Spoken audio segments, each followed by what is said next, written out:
बहुत लंबे समय से वाइल्ड फ्लावर हॉल का मामला कोर्ट में चल रहा था और भारतीय जनता पार्टी की सरकार ने इसको एक्सपर्टाइज किया, बेहतर ढंग से किया, ताकि जो रेवेन्यू के जो हमारा एग्रीमेंट हुआ पड़ा है ओबराय ग्रुप के साथ, वो रेवेन्यू हमको जो नहीं मिल रहा था वो मिल सके।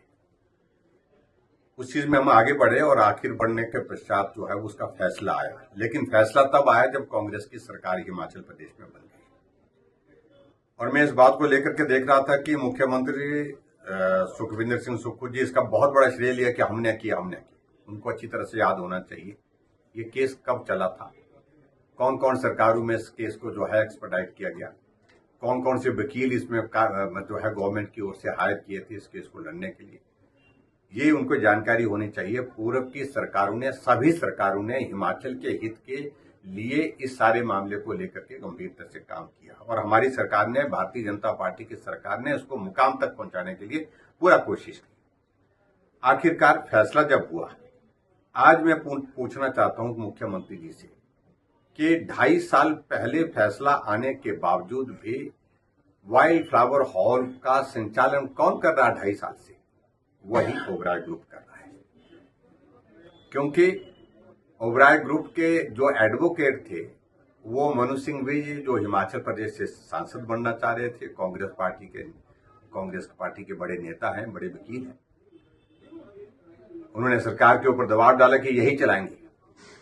और अभी मैं इस बात को लेकर के कह रहा हूं, अब जाकर के फैसला किया कि हम इसकी बिडिंग करेंगे, ग्लोबल टेंडरिंग करेंगे। टेंडरिंग का प्रोसेस शुरू करने से पहले जो उसमें कंडीशन इंसर्ट की गई है उस टेंडर में, हमारी जानकारी के मुताबिक उसमें किसी एक कंपनी विशेष को लाभ देने की योजना प्रदेश सरकार ने बनाई है। वो सारी चीजें बाहर आ जाएंगी धीरे धीरे, और जैसे बाहर आएंगी तो उस सारी चीजों को लेकर के हम अपनी बात कहेंगे। लेकिन हम एक ही बात कह रहे हैं कि आखिरकार मुख्यमंत्री जी कह रहे थे कि हम चलाएंगे, पूरा प्रशासन दौड़ा दिया, पूरे अधिकारी वहां पर दौड़ा दिए कि उसका कब्जा लीजिए। 2.5 साल से आप कब्जा ले नहीं पाए। आखिरकार अब आप इसको फिर से बिडिंग करने के लिए आगे इसको प्रोसेस कर रहे हैं, और इसका मतलब क्या है कि आप फिर से इसको लीज पर दे करके जो है इसको एक तरह का बेचना ही चाह रहे हैं। और हिमाचल ऑन सेल का जिक्र हम पहले से कर रहे हैं, क्योंकि पालमपुर एग्रीकल्चर यूनिवर्सिटी की जमीन को आपने इन्वेस्टर्स को कौड़ी के भाव में बेचने की योजना बनाई, तो वो मामला कोर्ट में फंसा हुआ है। अभी भी आप सुप्रीम कोर्ट में इस मंशा के साथ लगे हैं कि ताकि सुप्रीम कोर्ट से हमको इजाजत मिल जाए जमीन को बेचने के लिए। मैं समझता हूं कि बहुत अनफॉर्चुनेट है। आप बद्दी और नालागढ़ में हिम चंडीगढ़ के लिए बहुत सारी जमीन, सरकारी जमीन को प्राइवेट बिल्डर्स को देने जा रहे हैं। इसको हिमाचल ऑन सेल नहीं कहा जा सकता तो और क्या जा सकता है? 3 बार हिमाचल प्रदेश के इतिहास में वर्तमान कांग्रेस की सरकार के दौरान 118 को डाइल्यूट करने के लिए अगर कदम उठाए तो सिर्फ और सिर्फ सुखविंदर सिंह सुक्खू ने उठाए। इसको हिमाचल ऑन सेल नहीं कहें तो और क्या कहें?